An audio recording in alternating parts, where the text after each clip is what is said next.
Hi, I'm Bill Brocktrip, Artistic Director of Antaeus Theater Company, and welcome to the Antaeus Book Club. In this edition, we talk about Saint Joan by George Bernard Shaw.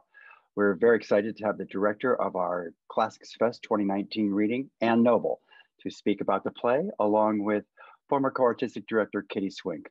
Please enjoy.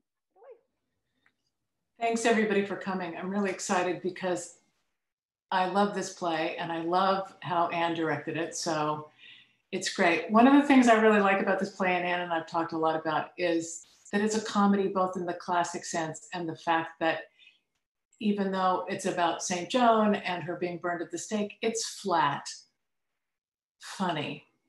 How was that to direct? And did actors kind of push back on you on that? How did that work? No, well, we're Anteans, so we really like comedy. So I think, no, but it always, I think, is so interesting, especially with a text like Shaw, because it is so thick and it's so, it's got that, you want to luxuriate in it and you sort of just can't. You have to let it do its work for itself, if that makes any sense. So I found that, I'm noticing this is a lot with, I'm going to make a generality and say we Americans, but it's not always the case. But I've noticed that we like to show off when we use big words, and people like with other languages, including more British English or Irish English, or they just let the words do the work. So, if I want to say it was a brutal storm, in America, we're always like, it was a brutal storm. I want to show you that I know how to use an adjective. But in other culture, it's just it's a brutal storm. They let the words do the work. And so for us, it was very much about really it's kind of surrendering to Shaw's text and surrendering to the language. And he's written it in this rhythm. If you listen for it, initially it's troubling because there's so many stage directions in between. But if you just really start to get into the flow of it, we quickly found how funny it was, not just in the wit and the vocabulary and the lines themselves, but in the banter back and forth. No eggs, no eggs, no eggs. No. So there was a lot of that, which reminds me a lot of, just old vaudevillian stuff. You think of even the Marx Brothers, just the banter is there as well as the actual just brilliant turns of phrase. I've actually said, I think today a little bit, one of the writers I feel has a little bit of this quality is Aaron Sorkin, like West Wing, Sports Night, Social Network. That patter I find is a little bit of that echoes to me as a present day thing. But no Anteans would shy away from the comedy. I do have to say. I do have to say. And you chose to do almost all women's cast. Can you talk about that? Yes. So for those who've read the play, there's that epilogue at the end, and in the epilogue there is one character that's out of time, and that's the gentleman who comes at the end, and he's the one that reports to St. Joan. Sorry, spoilers, she became a saint. And so so he comes in the end to say, and so she gets to sort of, after her death, realize that, oh, they turned it around and they did honor me. And so it's a sort of beautiful moment where they come in. But I just, as things have changed in our world, as we've sort of realized that especially I know that, Eve is here, is also an actor and knows as a woman, and I see Diana as a female actress. And especially as we get older, the parts get smaller and smaller, and it's the options. And especially as a classical theater company, we're always in this dilemma about what to do. We want to honor the classics, but what can we do? And I don't know what it was, but I sort of said to myself, well, I'm not a 14th century monk, and neither is Armin. So if Armin can play that, why can't I play that? Or why can't Eve play that? And so something sort of, the idea was that, let's see what happens. And one of the things I love about our Classic Sundays series, going way back to Antaeus, our old Classics Fest, was just this idea that it's a place to try stuff out, to see what happens if we do this. What would happen if we did this? So I cast the entire cast with all women, come from the company. And then I cast the gentleman who came in the end as a man, because there's a line in the play where it says, oh, what are those strange clothes you're wearing? And I thought, well, wouldn't that be funny then if he's like an actual dude dressed in the, dude clothes, and they're all women wearing pants. And it's like, what are you doing wearing those weird clothes? I just thought that would have a wonderful energy to it and really show him out of time. Mhm. Usually when the woman speaks up, she's the one who's out of time. And so I thought it'd be interesting. Well, what if the man shows up and they're like, you're out of time?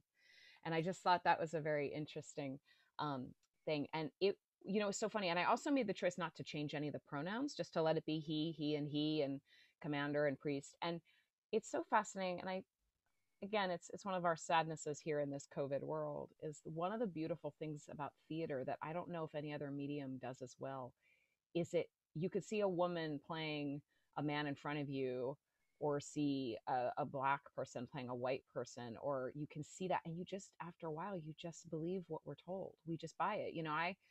I can turn a chair into a throne in the theater. And so it was just fascinating, because at first it was like, oh, that's interesting, and then it was like, oh, what's going to happen to the priest, and what's going to happen to Warwick, and it just disappears after a while, because you just start to see the characters coming alive. And the other thing is also, I think, particularly because we were starting to, the revelations about the Me Too, Time's Up and Me Too were starting to get underway. They were starting to unfold before us. I didn't know how much we could tolerate seeing a lone woman in a room full of men basically saying, we're going to torture and kill you. And I thought, yes, that's powerful, but I wanted people to hear the play. And I just thought, if we do that, I don't know if we're going to hear the play. We're going to get so caught up in what's going on, because, when these moments get so heightened, whatever cultural moment we're in, as they should be heightened, but I think it could take, I didn't think we were going to hear the play. And I wanted us to hear the humor and the comedy and just to embrace Shaw's brilliance. And what was remarkable is, by just having it a cast of women, it took gender off the table.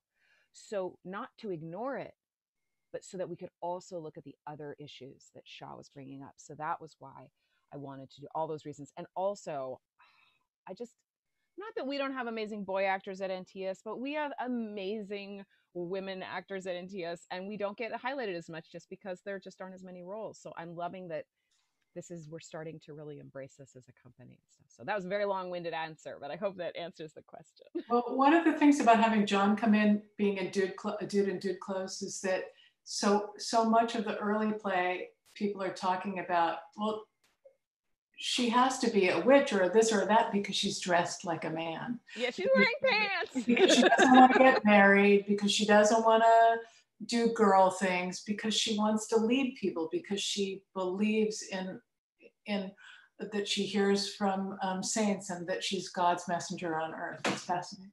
Mm-hmm. So yeah. for him just to by come in wearing the wrong clothes, something's wrong with you. Something must be wrong with you. Yeah, wrong clothes could be wearing paisley and stripes, or it could be dressed like a dude. Okay, so Joan's a proto-feminist, huh? You said that. That was you said that. And Shaw considered himself a great feminist. I thought it was really a thing. So Shaw had a very specific idea about what it meant to be the beginning of the feminist movement. And can you talk about how that manifests the way she deals with people, the kind of sense of humor, and the way she holds her place in the world that we didn't think of? As St. Joan specifically, I guess one of the things I really loved about what he did with this St. Joan is, I think it's very easy, and I'll get to the feminist thing for it, but I think it's very easy to talk to people that like talk to God, or people that help the poor. Like we think of our Gandhi figures, we think of our Mother Teresa's, we think of our Martin Luther Kings, and I think it's very convenient for us to think they're specially touched by God, and that they have this direct access to God that nobody else has, because it sort of lets us off the hook. Like, oh, I don't really have to do that, because St. John will take care of it. And so I think we have this way that when someone actually says, I have this direct relationship, God's here and God's speaking and God says this to be true, it's very easy to warp that, I think, and to set that into a way of God, how do I want to phrase it? I think to make it something special that we could never touch. And what I think Shaw did was, I think he made St. Joan, this Joan, just a normal girl. she was a normal girl who happened to be good at fighting and planning, and she didn't know any better. What God gave her was the gift of not knowing her place. And so it was so the idea that hey, you look weird with that beard. You're not supposed to say that in polite company. She doesn't know that. And it's not just because she's a girl, but also because she's poor. She's out on a farm, and because God was speaking to her. So I think there's something very exciting about, I think, what Shaw was saying in the way he did in Major Barbara. Does a very similar thing with Barbara, that she sort of doesn't know any better not to say, this is wrong, you should do this and stand up for the poor, even though her father is an incredibly rich arms maker. And so I think that there's something that Shaw loves to do, which is take people who just aren't aware of the social status and the social structures and just put them in and watch how they affect people and they change people. And I think for me, because she was the feminine voice, she had all throughout the play, characters keep saying, I can't help it, I gotta follow her, she's amazing. Like, it's almost like they, I couldn't help it, I had to have the new iPhone. I had to have it. So it's got this quality, she's intoxicating. And I think, yes, because she's a woman in the sense that she's not what you would normally see, but also because she's a poor person in a rich world, and she's a girl in military outfit, and so she's completely outside, but she's also just a girl. And I think that's something that he stresses over and over again. So I think the way Shaw, to me, looks at women is that we've overlooked them. It's that there is a wealth of beauty, creativity, brilliance, and you're missing it. That's so much of what Shaw was talking about. That guy over there that you don't want to talk to because he's too loud, yeah, he could design a building, and you just don't want to know because he doesn't talk the way you talk. I think that's also why he wrote in dialect. Like, he wrote the lower class dialect so much because he really wanted to highlight, like, you're artificially separating the classes here, right? And so to highlight that, I think it's very exciting. So for me, his proto-feminist idea is about the people who don't know their place. So in this case, it's gender, it's the women. It's you're missing this golden opportunity of a person who has all these gifts to give, but you're shoving to the side just because she's supposed to be a wife and a mother and obey and, whatever the, rule was being. So in that way, I think he is so incredible. And that's why I think we still do his plays, because he's not an issue writer. He's a human writer, and he writes about how we put people separately for whatever the issue is. And so when he decides to highlight gender, it's highlighted well. It's a good highlighter. Just saying, it's that super, really good yellow one. And because she's not really poor, she's not a serf, she's sort of middle class, that makes her even more dangerous. It's really interesting to me. Because she can speak to everybody. Yeah, she can speak to everybody. I also, because you just described that we don't see people, I have like notes all over this play.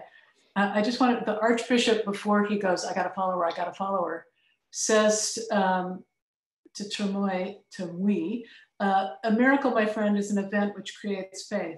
That is the purpose and nature of miracles. They may seem very wonderful to the people who witness them and very simple to those who perform them. That doesn't matter if they create faith.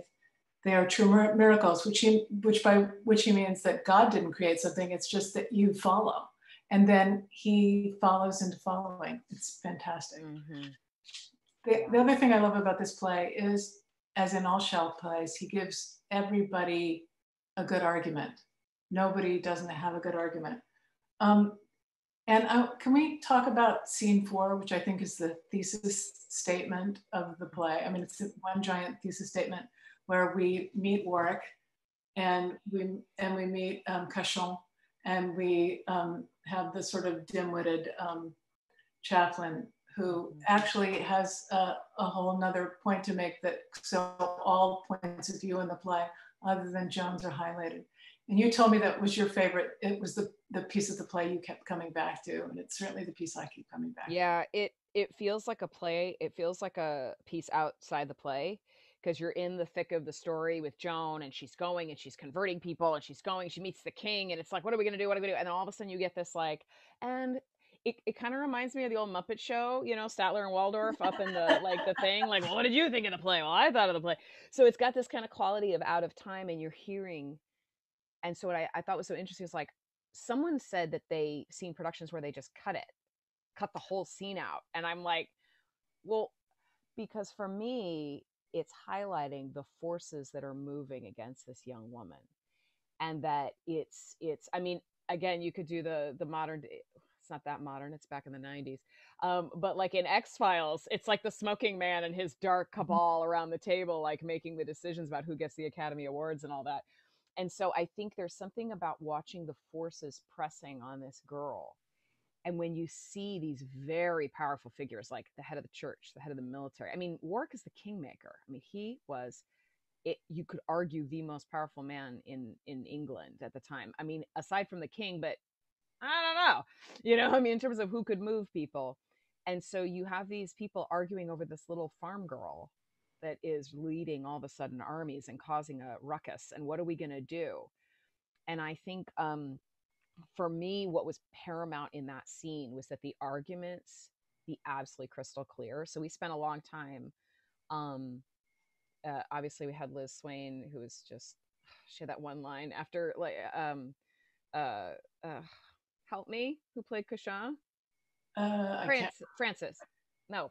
Yes, Francine, when she went on and on and on and on and on and on and on and on and on and on this huge long thing. And then, Warwick said, well, you clearly feel strongly about it. And it's just these wonderful banters back and forth. But it highlights what was happening to the world at the time. And I don't think it's very easy for me to take an individual out of their time and say, well, they were just so special and unique. But we have to look at the culture and the society and what created the possibility for a St. Joan to take hold. There were plenty of St. Joans in the fields, in places that never were heard. But something was going on in the world that allowed St. Joan to come to fruition. And I think it's because the institutions were shaking. They were starting to crumble. And I think it's our dear friend Nietzsche who said, if you can shove it over, it may have been meant to be shoved over. I mean, if its foundation is rocky, maybe it's meant to go over. And so I think this sense that the church was starting to be a little unstable, the political situation, who was in charge, we had all this instability. And so you've got the people in power trying to hold power. And so they're sitting there arguing over what to do with this little girl. And I think nothing unites a group of people more than a group hate. And they could all hate her. They could all see her as the problem. And that would give them a sense of strength and power. And so for me, that scene, not only is Shaw making these arguments about faith, what does it mean to be the church? What does it mean to be in politics? What does the individual mean over the group? The rights of an individual versus the rights of the state. And I think, but it was also talking about what happens and how we grab power when we're threatened to lose it. And there was a really wonderful thing it's not wonderful, it's horrible. But I was listening to this wonderful speaker, does work on trauma. And he saw this cover of a magazine and it had like an imam and a priest and a Protestant minister and then a rabbi. And they were all on the cover of this. They were taking a photo together and they were smiling and cheering. And he's like, oh my gosh, look at this multicultural, multi-religious. And you know why they were all smiling? Because they were putting in laws against gay people. So they were all excited that they were going to put down the gays. And that's why they were all smiling together. And it was this horrific moment of well, that put them all together. And so I think about that, they got together and okay, this girl, we can go after her. So I think this scene is absolutely vital. And then to see the jockeying for power and the forces pressing and to see, I just think it's so important because again, we can all stand outside St. Joan and say, oh, she was a saint, God touched her, that could never be me. But we all know what it's like to have the forces of the world pressing against us. I mean, just spend a few hours on the phone with AT&T customer service, and we know what it's like to be stuck with the forces you can't control. And so this pressing on people and how we experience that as human beings. And again, this is why Shaw rocks, because he talks about what it's like to be pushed upon by the state or a corporation or those with power, not just the special, not just those people, but what happens if it's me? And I think that makes us think where we never would think before. Because if it's them, so I'm reminded when we did our production of The Crucible, and that obviously Armin and Jeffrey directed, that they were like, no buckles. And Bill, you even said it. We don't want people to like no buckles and no little bonnets. We don't want people to be able to distance themselves from it. We want to be able to say, this is here and now. And that links back to, again, why I put all women in it, because that would make sense. We'd have women in power talking about these things, you know? So I think, again, very, very important that scene and how to make it fly and work. Obviously, you cast really good actors, which I had, thank God. So they were just incredible. So it helped to make those arguments. It's so fascinating that the English and the French form a bond to destroy her, because the English want to keep the feudal system and the French Catholic system is afraid of Protestantism and the idea that people could talk to God directly, which is what Joan does. And it takes the priest out of the equation of you and God. It was a fascinating. Yeah, because there's job security is at issue. Right. So yeah, if you got nobody wants a highway, no one wants a highway to God. We want a lot of stops and tolls and yeah, Right. exactly. Right. And the Dumbo chaplain just doesn't want a girl in charge. So no. Even his name is dumb. Stumberger or something. I can never say it right. Yeah, he has a very unfortunately long name. Yeah. Yeah. Okay. That was fun. That was fun. So it's interesting to me that Shaw, an Irishman who lived in England, used this play to talk about nationalism and how important that the English stay in England and the French stay in France, and the people, and that's part of what Warwick is worried about, is that everybody who speaks the same language will form a country instead of having their liege lords as opposed to the king, and God rule them. Do you have any thoughts?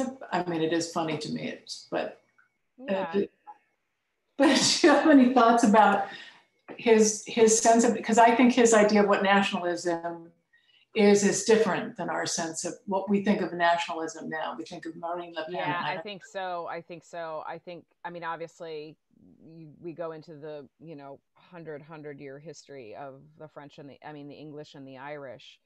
But I think too, what he's also speaking to is, then the enemy of my enemy is my friend. Mm. And so if you're Irish and you hate the English, then you're going to ally with the French. And, we even had a little trouble in World War II because the English were fighting Hitler. And so some of the Irish thought, well, maybe we'll support Germany because we hate England so much. And so yeah. I think it's not only the sense of nationalism, but the sense of then who does that make my enemy? If we hate each other and we're always at war, then we have to make strange bedfellows. But the sense if the English stay in England, I mean, there's some, you can't deny what she's saying. What she's saying is, I wouldn't have to kill English people if they just stay in England. And then there's something about colonialism there. I mean, there's something about like, the only reason I would kill anyone is because they're trying to take my country. It's our country. It's our country. And you can look at India and you can look at our own country here. And then of course, Africa, that is just, was destroyed by all the factions harvesting their resources. And so I think it's not just the sense of nationalism, but it very much is stay in your own country. And I think that obviously for the Irish, one of the problems with Irish is not that the British would get out, is that half the country wanted the British to stay. Right. So it was Irishmen against Irishmen and Irish women against Irish women. And so I think you get into trouble. The British love that. That's perfect. If the Irish are going to fight the Irish, we got no problem here. And so I think there's something very much about, if we're all a country, we all get along. Lord knows what our media would sell advertising in if we all got along here. What would they have to sell us on? They sell us on is how much we hate each other. And I think that was really, Shaw was very much about crossing those boundaries, about who hates who and how that can be exploited by those who wield the levers of power. And so for me, the idea of nationalism was about, if you sort of don't colonize, then we don't have any problem. If you kind of stay on your side of the, don't let, fences make good neighbors, maybe. But I think particularly it's not lost on me that he is an Irishman speaking to a British audience and saying, might be a good idea if you maybe, think about your country, what you could do over here instead of over here. And so I think that was, I think that's very not lost on, would not have been lost on people. And yet he lived in England from the time he graduated from university, but he was a Protestant Irishman. So yeah, there you go. There you go. You chose to do the full unabridged version, which is not, I mean, you already talked about it. We cut, I think I cut like 2 monologues. I think I cut a couple of Caucham's speeches, and I did trim a teeny bit of the Grand Inquisitor, although Fran Bennett had words for me about that. She was like, I don't like that you cut these few lines, Anne. And I was like, okay, just whatever. I didn't want to argue with her. But I think, but I did trim a couple things that I did feel were a little bit repetitive, but really not. We did the whole thing. And very few people do that. It's like a 3-hour play. It's longer than that. I think it was 3:15. We had 2 intermissions, but it was very exciting to do the whole thing. And it really is so rewarding to see the whole story. And, it's so funny. We always say, oh, things should be short. Yeah, we watch Netflix series. We binge watch series. What's to say we can't watch long things? We love long things. And I think, I think about growing up. What were the things that I remember as a kid? I don't remember the movies I saw. I remember the TV shows, the long term. What did we all lose our minds when MASH ended? The final episode of MASH was a big thing. And it was like, so I think about when you see these long arcs of characters. And so to think about St. Joan really being with her for 3 hours and 15 minutes and watching her journey, and then watching the ones who stood by her and the ones who had to abandon her, and watching this arc of a story. I just heard a wonderful interview with Andrew Scott, our wonderful actor who played, Moriarty in Sherlock, and he did that wonderful Hamlet with Juliet Stevenson. And he has a very strong argument. He said something about not cutting Shakespeare, not cutting the classics. And one of the things he said was, no, you don't have to cut the classics. But see, I think it's very bad manners to bore your audience. And I was thinking about, so he was really putting that in the hands of the director and the actors to make sure that the text is living now, is speaking to us now. And so if it's speaking to us, I think we will listen to a human story for a very long time. If it's real and it's alive, we'll listen. And so our job, our challenge, I think, is to not get complacent and not rely on, oh, I know how to do Shaw. No. Do you know how to do Shaw now? Let's do Shaw now. See, this kitty in Bob's window could do the Shaw, because that is a live moment. That's what I'm saying. Oh my God, gorgeous. I love the animals on Zoom. It makes me so happy. The animals of Zoom. Yeah. Bill's cats often come into and there's Eve's. Oh God, Eve's got hers in the back. Oh, this is so good. I'm reading the Tom Stoppard biography, and somebody asks him early in his career, what is a playwright supposed to do? And he said, not bore their audience. Yep. So Joan is burned at the stake, and the priest comes to his own realization. Can we talk about, because it's brutal, that scene, and everybody in the play reacts to it differently.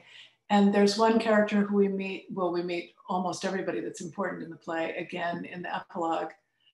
But we have somebody whose life has changed because for all of the times he's sent people to the stake, he witnesses it and understands what he's done. Yeah, that to me is, when I reread the play to do the reading. So originally the reading, Peter Van Norton was going to be directing, but he got a job. He was very busy that year, and he got a job, and he called me. He's like, can you just take it over? I know it's last minute, but can you do? I said, absolutely. And I was like, oh, I read it in college. And then I reread it. I was like, oh, I did that college thing where I read like the first 2 acts and then pretend I read it, and just, and so that we did sometimes in college, or high school, whatever you want. But I had never read the end. I just had never read it. I didn't realize I had never read it. And I was so moved by this moment. So I believe almost everybody's read the play, but for those of you that maybe didn't finish, um, when they send her to the stake, the priest, who is just this little smarmy sort of just always jockeying for a position, and he's the guy who doesn't have enough power, so he actually has to have more, pretend he has more power. um, and he goes out to see it, and then he comes running back in and has this monologue about he didn't realize what it really was he was sending people to. And I think that he didn't realize how gruesome it was, how violent it was, how disgusting it was, how horrible the smell, all of that. And I think for me, that is what sort of the nature of, even if we want to talk about Christianity, about the nature of the cross, is the brutality of it. And we try to make these things sort of saccharine, so we don't really have to deal with the brutality of it. But I think if we don't see the brutality, we will not change. And I think we've proven ourselves as human beings that if we don't have contact with the reality of our world, we can gloss it over and pretend it doesn't exist. And I think, and in this digital media, we can very much pretend stuff doesn't exist. God knows we have filters and things to make us look certain ways. But I think of, really thinking about, um, you know, I work in the jails. So I go and work with people in the jails, and I see people at their lowest point, their most vulnerable, their most vicious. And when you see that, it's very hard to think about, oh, we're just going to put more people in the jails because we don't have room. You hear that and it doesn't mean anything. But then when you see it, it means something. So I think to make sure, what I think Shaw is always talking about is encountering the actual human and thinking about what your pronouncement is going to do. This is explored in Measure for Measure. What it means to sentence someone to death, what it means to lock someone up, what it means to deport them, the actual physical human body, what they have to take. And I think, as hard as it is to look at these things, we must. And I think Shaw was not shy about that at all. He does this in a lot of his plays. He shows us poverty. He shows us violence. Now he talks about it a lot. You may not see it, but his vocabulary is so visceral. I mean, the way he describes it through this priest. And what I also love is this priest is someone we've come to loathe. We hate him. He's horrible. He's gross. He's a little conniving. And then he's the one that speaks the voice of change and redemption. And I think about the way we hate and the way we don't like those people. But could we have the power? Is it possible that they could change? Is it possible that I could change? Is it possible that, I could be my brother's keeper instead of seeing people who are different as the enemy? And I think for me, I will speak for myself. I like to pretend I'm very open-minded and very generous, but somebody can say one thing to me and I'm like, oh, those people. It's so easy to go into that mode. And for me, the violence that they are condemning people to, we don't think about that a lot. We don't think about this policy or this little thing, I check a box and vote on a form, what it actually does to people. And what I think are the favorite writers we all have, the favorite artists, the reason we keep going back to these classic writers and our classic writers of today, the gifted writers we have now in our world, we keep going back to them because they remind us that even though it seems like it might be a good idea, we always have to ask the human question: what is this doing to the people? And we don't like the people a lot of time because they don't bathe a lot and they don't have good manners and they don't. And so but we have to remember this is, and so I think this is, for me, this is so powerful, this part of this play. And and I wanted to really stop the show and the reading. And I really tried to make it something that was, and I remember talking to the actress, a beautiful Sola Bamas, who played that priest, and just telling her, just take the stage and just take it and really describe what you've seen. And she's just obviously luminous and did such a beautiful job. But this is obviously a topic that's very important to me with the arts ed work I do. And it even relates back to the zip code play that I directed. A lot of you have listened to it, but over the streaming, and mine was dealing with the Nazis that were in the Palisades and the way they dealt with the Jewish architect, and just all of a sudden you are the other. And I think that we have to be very careful. And Shaw was a master at luring you in with fun and hilariousness, and it's so clever and it's so funny and wonderful. And then all of a sudden you're there and he can go, look at this. And so for me, that moment was crucial. And I apologize for going on and on about it, but it is a very important thing to me. And I think that our great writers ask this of us, to be better in our time. And so I think that was really one of the things that was so powerful to me. So I'm glad you brought it up. Thank you for asking about it. Oh, no. And I love that Shaw believed in redemption and rehabilitation. And that's, well, and then when we find him in the epilogue, he is both, he's sort of become the hermit in Arcadia, but he's also, he's goofy and heartbreaking at the same time, which allows us to have the classical comedy. Yeah, he's penitent. He's penitent. He sees what he's done. And what's so interesting is that you actually see him as he would have been without his thirst for power. Yes. So you see that he's just this kind of dopey priest that just loves God and wants to be a priest, but because he got caught up in that system, it warped him. And so again, Shaw doesn't have any villains. He sees the systems that warp the human as the enemy, as the villain. And I think that is so spectacular. That leaves everybody the possibility to change. I ran in, just a quick story. I was visiting my mom and my aunt in Arizona, and they're taking this class, and it was all about Eastern Europe and Russia. And they were taking this class, and I had just worked with the Holocaust survivors. So I was all up in Eastern, Europe. I was all up on everything that was going on. And I was sort of chiming in with the professor, and he's like, well, you seem to know more about it than I do. And I was like, no, sorry. I was chiming in. But this woman came up to me afterwards, German woman, and she was a child in Germany in World War II. And she was in Cologne during the bombing, and she was in a bunker for, I want to say, 6 months with her family and her village because there was just being bombed. But she was a German. She was a good German. And she even said that they would open the little cans of Spam, and her friends would say, oh, make sure there's no Jew fingerprints on there, like horrible, horrible racist stuff. And she did not know what was going on. She was like 11 years old. And when she came out and saw what had happened and saw the destruction and saw the camps and saw what even near her own village had done, she dedicated her life to educating people about the Holocaust. And so I'm meeting this woman, German, and she learned like 3 languages and went to school in France and dedicated her life because she was a child at the time, but she felt so horrible. And when I was talking to her, she was in her, I guess I made her in her mid-60s, almost 70, and she was crying. She was still weeping at what her people had done and how she could be a party to that. I said, but you were 11. She says, I didn't know, but I could have known.